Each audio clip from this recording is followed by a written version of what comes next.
So we do have to speak about the version of reality. And I'll just skip to the end to save you the excruciating agony of having to hear me speak for longer than 20 minutes straight. So what I'm saying is, let's say that you call someone, okay? So let's say you call for a job, okay? You have your interview and you call the job and it's over, it's done.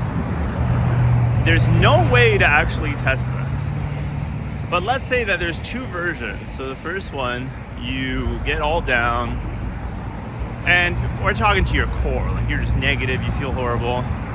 And then the other version, and again, not necessarily negative, but you're actually going into your heart and you're imagining all the wonderful things that you do with the money, right? So you're not just being positive or negative, not really. It's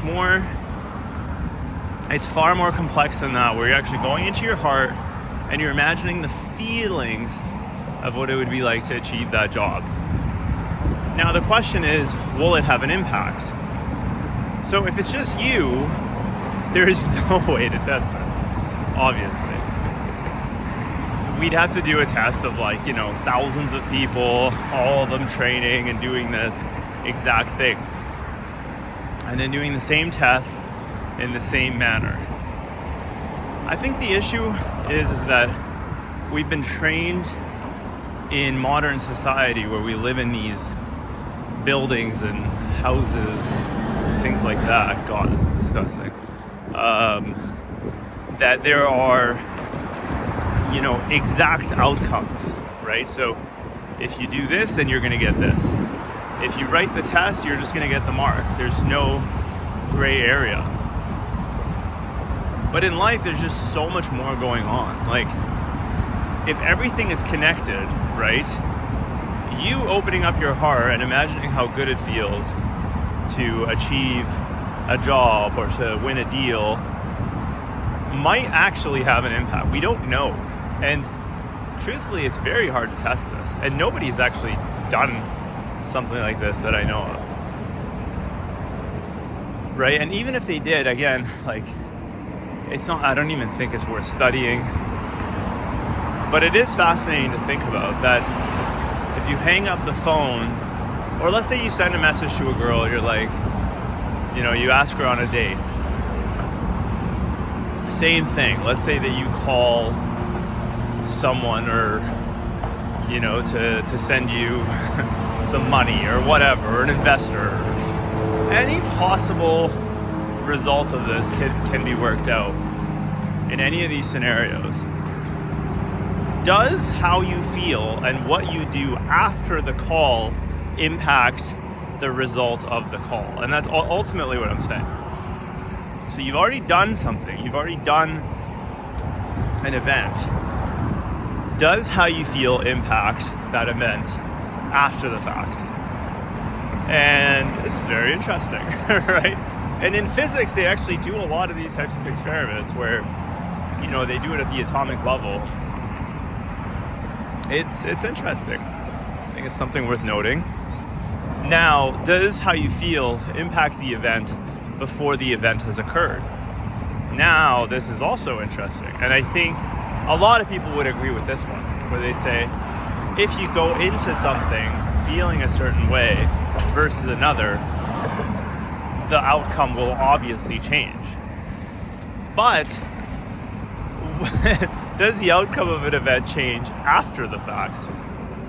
Right?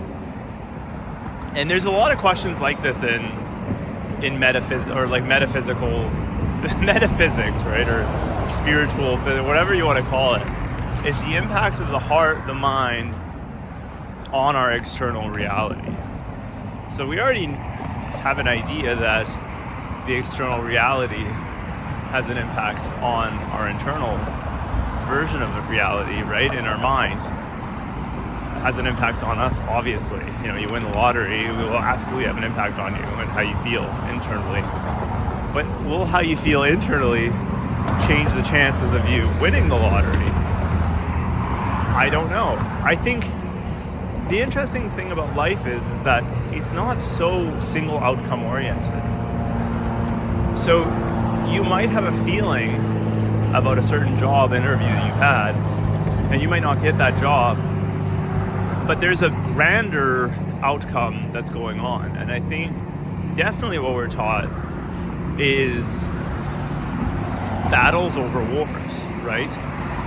So we're so succumbed by our need to win each battle. And when the battle is lost, right, we automatically go to negative thoughts. Oh my God, we suck, da da da. When you don't, you just lost the battle. Like it's not this grand, that might not be the grand plan, right? You might actually fail that test. You might do everything in your power and still fail that test. Turns out that in the grand plan, that's okay, and that you still achieve something, which is fascinating, right?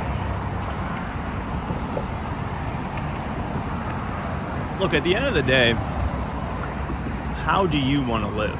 And do you want to live in a world where you have no impact whatsoever, that it doesn't matter what I do, it will just happen?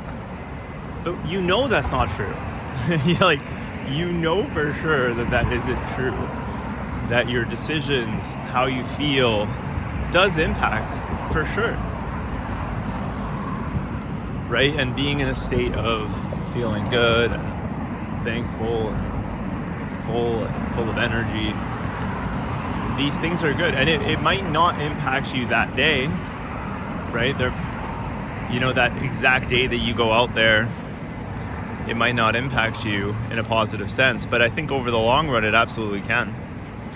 And it's really how you believe the nature of reality to be. Does the things that you do, how you feel, will it impact an outcome eventually? If you put in hard work, if you do the right things, will it create the right outcomes in the end? And I think sadly, sometimes it doesn't, but it's more that it is a necessary ingredient for the outcome, but it won't guarantee the outcome. Like in many, many cases, that outcome absolutely won't happen if you do not do those things, but it for sure might happen if you do those things, right? Like if you do those things, it for sure, you don't know for sure that it will happen. But for it to happen, it is a necessary ingredient that you did those things. I think it's very hard to put all this into words.